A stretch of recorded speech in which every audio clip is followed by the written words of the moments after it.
This isn't just another violent crime. This is betrayal at its darkest. Gagandip Singh, a bright young leader and son of a loving Sikh family in South London, had no idea he was walking into a trap. He thought he was going to rekindle a friendship.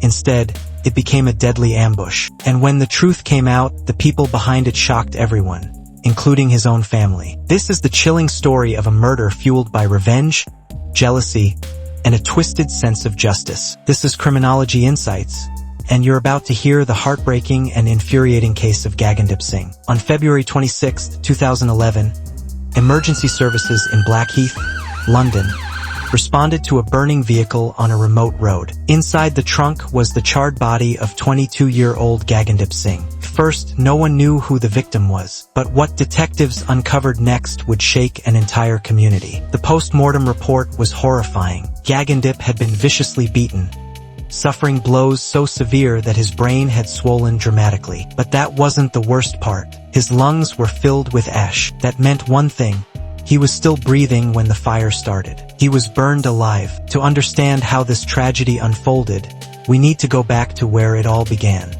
He grew up in a close-knit Sikh family in Bexleyheath, South London. Affectionately called Gagan by friends and family, he was known for his charm, intelligence, and mischievous sense of humor. As he grew older, Gagandip became deeply involved in community leadership. He was even elected president of the British Sikh Students' Federation, advocating for youth issues and equality. By all accounts, Gagan was a rising star, admired by his peers and cherished by his family. But someone else saw him differently. On the evening of February 25th, Gagandip told his mother and sister that he was attending a friend's party. His own car was in the shop, so he borrowed his sister's silver Mercedes-Benz. Before leaving, he hugged his mother and told her not to wait up. "I'll be back in the morning," he said. That was the last time they ever saw him alive. When Gagan didn't return home, his sister Amandeep and mother Tajinder became worried. He wasn't answering calls, and no one had heard from him. Soon,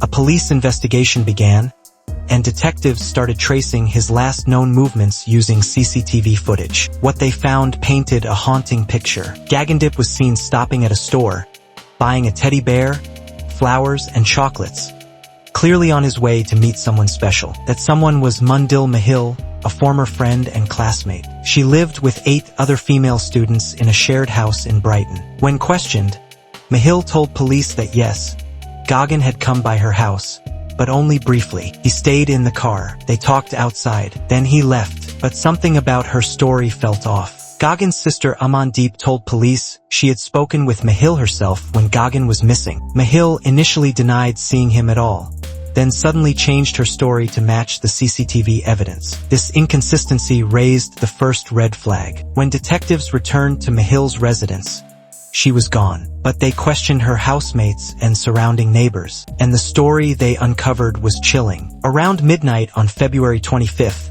neighbors reported hearing screaming coming from the house. One neighbor even saw 2 men carrying something heavy from Mahil's home and placing it into the trunk of a silver Mercedes. Thankfully, he wrote down the plate number. It was Gagandip's car. Investigators pulled CCTV footage from Brighton Station. In it, Mahil is seen walking with 2 young men, one of whom wore a turban. When shown the footage, Gagan's family instantly recognized him. It was Harinder Shokar, Gagan's childhood friend, a trusted face, a frequent guest in their home, someone Gagan's mother considered like a second son. Why was he with Mahil the night Gagan was killed?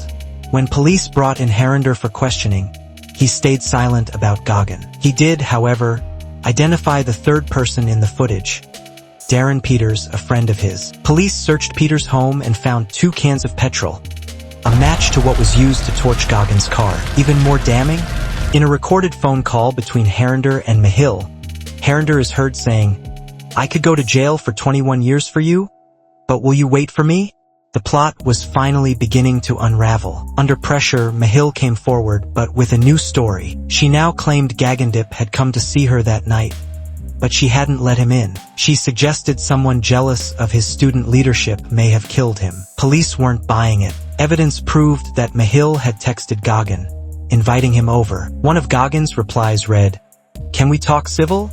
Or do you just want me dead?" Eventually, Mahil gave in, and told the police something that shocked them further. Mahil accused Gagan of attempting to force himself on her months earlier when he had stayed over one night before exams. She said she had slapped him and told him to leave, but police questioned this version too. 8 other students lived in the house. No one remembered a scene that night. Still, Mahil told Harinder about the alleged incident. Harinder, who had feelings for Mahil, became enraged. Together, they plotted a lesson for Gagandip. On February 25th, Gagan arrived at Mahil's house, hopeful for reconciliation. Instead, Harinder and Darren Peters were waiting in her room. For 20 agonizing minutes, Gagan was beaten with fists, kicks, and a metal camera tripod. He called out to Mahil. She stood there watching. Eventually, they tied him up, wrapped him in a blanket, and placed his body in the trunk of the Mercedes. They drove nearly 2 hours to Blackheath and set the car on fire, but Gagan was still alive inside. The trial at Old Bailey began in December 2011. Each suspect tried to minimize their role.